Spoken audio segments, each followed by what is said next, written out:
Ladies and gentlemen, boys and girls, Radioactive Curry is here to rock your world.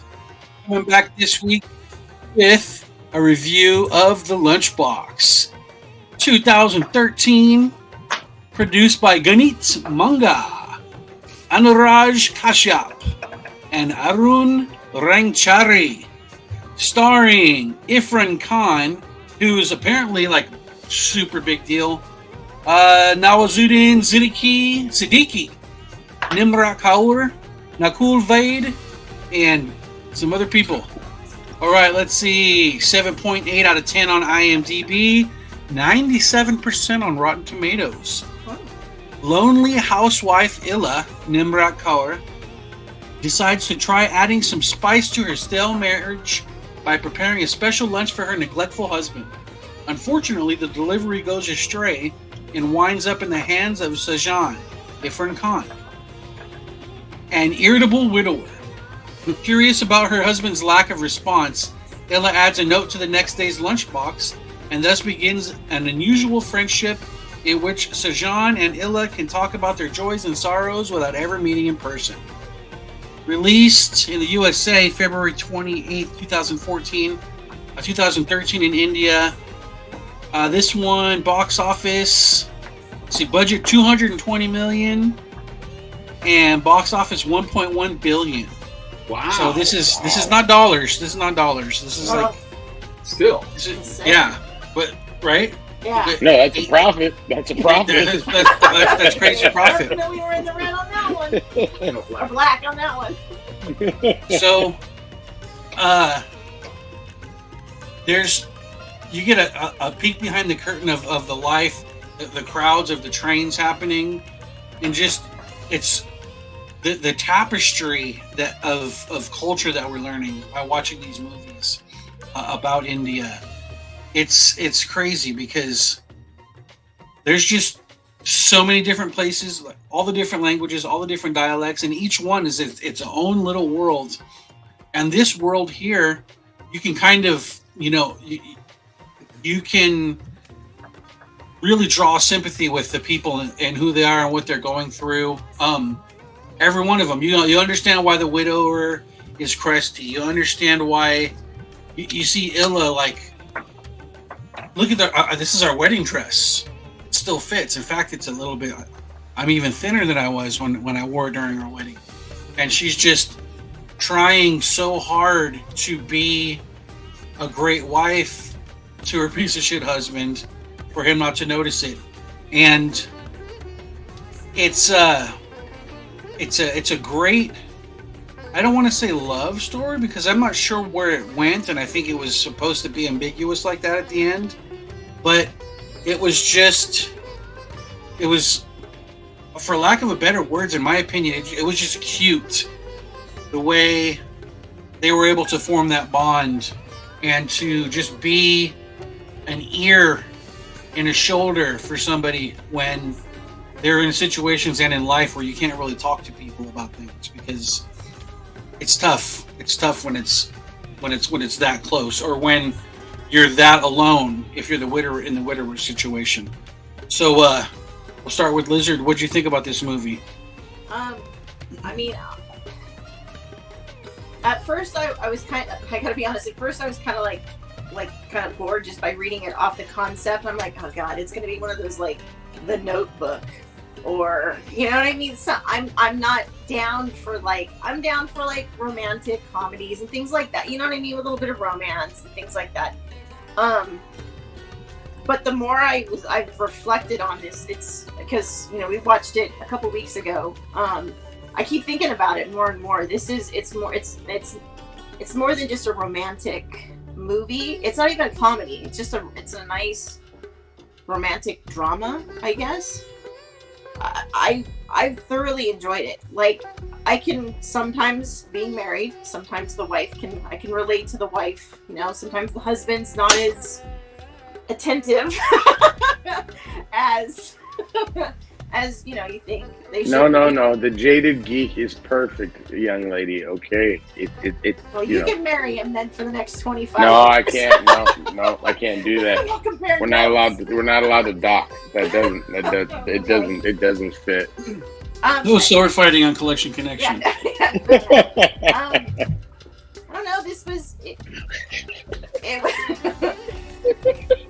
don't know how to explain it. Like this, it was a. It's an emotional movie, I guess, too, because like you can feel the sorrow, you can feel the hurt, you can feel the humor with her auntie upstairs, the way that her auntie talks to her downstairs, and you know what I mean, like the lady that lives upstairs, she calls her auntie, and the way that lady like laughs, and she reminds me of my Aunt Sandy, my dad's aunt, my dad's sister, who was just like.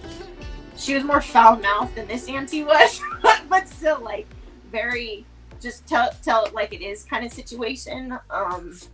The humor between the two guys at work, you know, his replacement, because he's like moving out, he's retiring.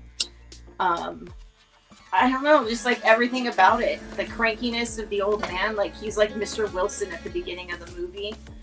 And then he has like a little heart of gold kind of thing, and it's very true that, you know, to get to a man's heart is through his stomach, definitely in this one. It's I want to go back and watch it again. Like this is gonna go on Liz's, probably on her, like this is gonna be in the top 5 of her my favorite like Indian movies that we've seen, and for different reasons than the other ones are. This is just it's an emotional movie, more emotional than we've seen in some other ones, but it could be because I'm a girl that I pick up on all of that. I fell in love with Illa a little bit. I'm waiting for Fuzzy to talk about Illa, because... Well, let's let the Jada Geek go, and then I'll pick us back up. Well, if I have to describe this movie in a single word, it would be endearing. Great word. That's a fucking awesome description. That this movie really attaches you to the characters. I found the premise of the movie that, you know, in the beginning, the film is really following the journey of the lunchbox. You know, giving you the perspective of, you know, where it goes, all the like inclement weather and the trains and the bicycles and everything to get where it's going. And then obviously it's misdelivered, and you know, this old widower, you know, receives it, and it's the most delicious food he's ever eaten. Except it was too salty. Oh yes. Yeah. Second time was too salty. That was the second time was too salty. Yeah, the first time she was tripping because she thought he licked it clean. Right. That's yeah. Right, the dishes were absolutely empty, and that's what like tipped her off. That's right. And then her husband's complaining about the cauliflower. It gives him gas.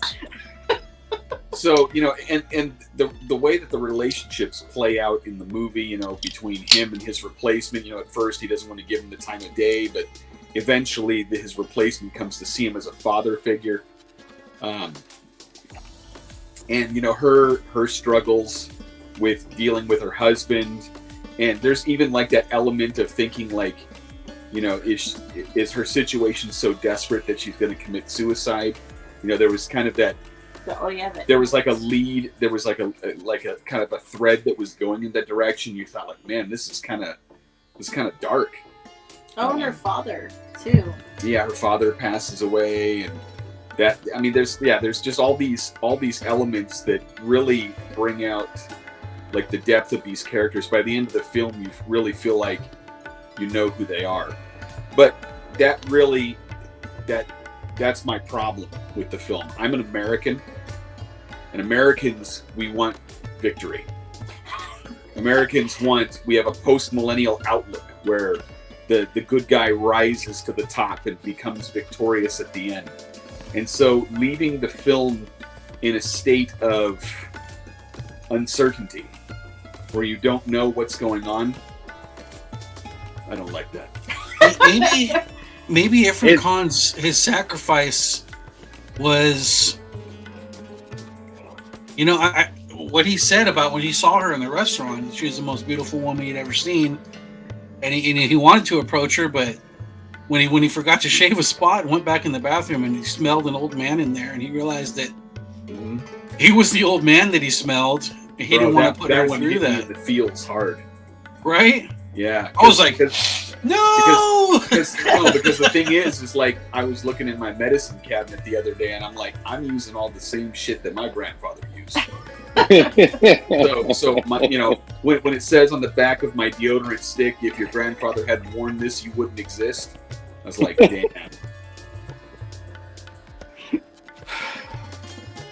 Well, I think I can answer all you guys' questions. This is a tale of a people tale. You know what I mean? It's just these are the ones that they're like hit or miss with when people make them, because it's just a story of what people go through. You know what I mean? Everything is relatable. That's the thing. Is like we watch superheroes. We watch even Rocky. You know what I mean? Like we understand where he comes from and why he does what he did. You know what I mean? But none of us fucking go and kick everyone's ass and sing happy birthday as we're about to fuck people. You know what I mean? Like those are the shit we're like, oh, this guy's badass. No, Like, wait. I do now. Okay, well you do now, but I'm just saying, you should have heard me at the last birthday party I went to. I let everybody sing, and then at the end it's just me. Happy birthday to you. That's true. I You forgot did do that. that to Richard. Just for today's show, I got us a lunchbox meal. Let's see if I got lucky and got a note inside of it, dude. Let's see. I got a note. Look at that. Let's see. Maybe it's a hot chick and I can finally leave my better half. Just don't forget milk. She got me again, guys. She got me again. But like it. I love stories that as weird as it sounds, I love it. Like you were saying, I love a happy ending where the hero wins. He triumphs. You know what I mean? Like those are literally my favorites. But on the same note, I love a story that leaves you guessing. You know what I mean? Like Adhadan,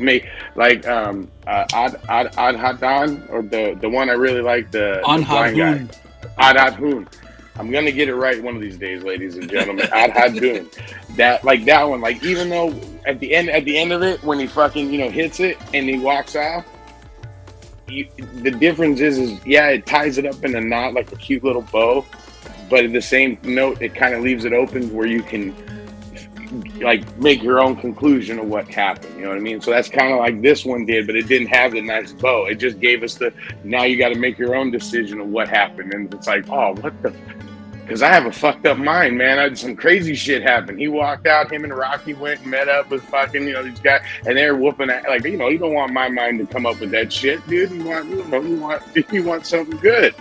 But the plot of it is really beautiful. Like, it is a beautiful story. Like, I ended up looking up some stuff about the movie and learning a little bit more, and I was like, this is another one of those movies. I think if we were going to remake something, it would be this story, because it's cute. How it would work here, I don't know how. But the lunchbox service was amazing. Yeah. Right, and they were saying in one of the things I was watching that's exactly what he was trying to do. The director was trying to make a documentary on the lunch service, but as he was setting it up, he came up with this story and said this would be a better way of telling this, how the service works. And I was like, oh, it's really cool. Like, he evolved his story into that, and I was like, that's really slick, dude. Like, I thought them again.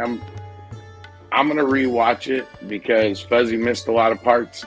So, and I know you guys liked it a lot, and it was cute from what I saw of it. I was really digging it, so I'm gonna rewatch it too. Well, let's get into it. Spicy. Was it spicy? Radioactive Curry, that's what we're all about. 0 to 10, how spicy was this movie? It doesn't have the action of an RRR, but it just what it lacked in action, it made up for more than made up for in heart and originality, and the performances were amazing. So for me, this is going to be a 9. Oh, me? Okay. So same. I was gonna give it a 9 as well, just because you're right. This isn't an RRR or Brahmastra or these other ones that we're Bahubali. Yeah, that we're used to seeing. Oh no, I didn't like that one. You know, that we're used to seeing all the action and all the flair, and then the musical numbers and the dance scenes and stuff, like the vibrant colors. That's the other thing with this movie. You see in the other ones we've watched, there's all these vibrant colors. This is just kind of, it's dull. Like, it's dulled down. Like, this is normal life. This is what life is. It's not all these flash and bang and, you know, everything going on around us type thing. But it was a beautiful story, and it was compelling. Like, it was, yeah, like, it just, it's perfect. I can't say perfect because I didn't give it a 10, but it's close. It's definitely a 9, and I think we might have to add this to our collection, our DVD collection. Well, it certainly didn't have any Indian Russian mobsters or Indian Vikings, so it's kind of a letdown. But look, this is not the typical kind of movie that's in my wheelhouse. I'm your typical ugly American. I like Top Gun. I like Predator. I like Captain America. If there's not explosions and muscled dudes running around, it's not usually my bag of tea. But this movie kept me watching almost from the first minute, and I can appreciate the level of development for the characters that at the end you really care about what happens to all of them. You know, you're emotionally invested in what's going on in the film. So the level of radioactivity in this curry is sufficient to give you some superpowers. So I'm definitely going to give this a 9. Thanks. Well, I'm gonna with the amount I saw of it, because I think Fuzzy shouldn't give a rating on this movie because I didn't finish. Like, I fell asleep, and it wasn't because the movie was. I was old, and Fuzzy was doing a lot of work, and I apologize, ladies and gentlemen. So I'm gonna say, from what I've seen of it, I'm gonna give it an 8. So if these guys are all giving it 9s, you know Fuzzy's gonna give it a 15, 20, because that's just the way I roll. That's 15. Yeah, I know it's gonna be there. So like that's why part of the reason I'm gonna go back and watch it again, because I again, it's great idea, great plot. You know what I mean? Characters that are believable. That you can't, you know, it's not bullshit. You know, like where you're like, okay, yeah, this is someone did it. Like this is. I know those guys. I don't even live in India, but I know I know her. I know him. You know what I mean? Like you said, you know the auntie. Like it's a story that goes across all boundaries. It doesn't have. It's not lumped into this. The only thing that lumps it into this is the lunchbox service. That's it. Other than that, it's a typical fucking story. You know what I mean? Like that was the only thing that was really foreign. I was like, they do what? Like, oh, this is cool. Like, this is pretty cool. Like, I like this, you know. But other than that, it's a universal story, and I love it. I love it. So, again, as of now, an 8. But probably next time we see you, ladies and gentlemen, I'm gonna just chime in and say 15, 20, 25, 30. You know, because Fuzzy has a heart, and you know, when you pull on them strings, dude, I give you points, dude. Look, there's nobody. Next time you're gonna have the tears, man. There's nobody in here fighting and like pushing cocaine in their nose, Fuzzy. So don't get your hopes up. Why? I think that was a great way you said that. Yeah. No, he grabbed and went.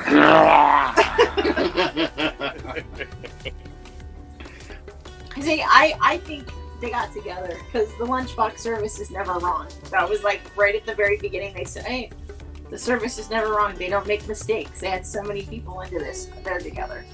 We're gonna get a sequel, and they're gonna be off on some island together." There should be a sequel already if it was made in 2013. I think it's one of those. And my Fuzzy's ending is really like he gets to go and live life again. Like he gets to live life. Like that's, to me, I've always been a believer of that. It's part of the reason why I'll walk up to anyone and he goes and meets her and he hooks up with the aunt. The aunt's more his age. He goes and hooks up with the aunt. Yeah, it's all anyone needs, no matter, even the jaded geek. He may be jaded, but all he needs is a hug from the lizard, and boom, he's back in life. And Things are great. That's right. That's right. Fuzzy's the same way with his wife, dude. You know, like I could be in a pissed off mood and she'll come and give me a hug and kiss. I'm like, all right, fine, I'll keep living, and then just walk away. All right, so our Indian brothers and sisters, let us know, what are we watching next? You guys you haven't steered us wrong yet. So I had seen a movie on Netflix that I was going to pick, and I was like, I don't want to ruin the streak. I don't want to be the one who does anything wrong. So yeah, you guys haven't steered us wrong yet. You do that. Kalima.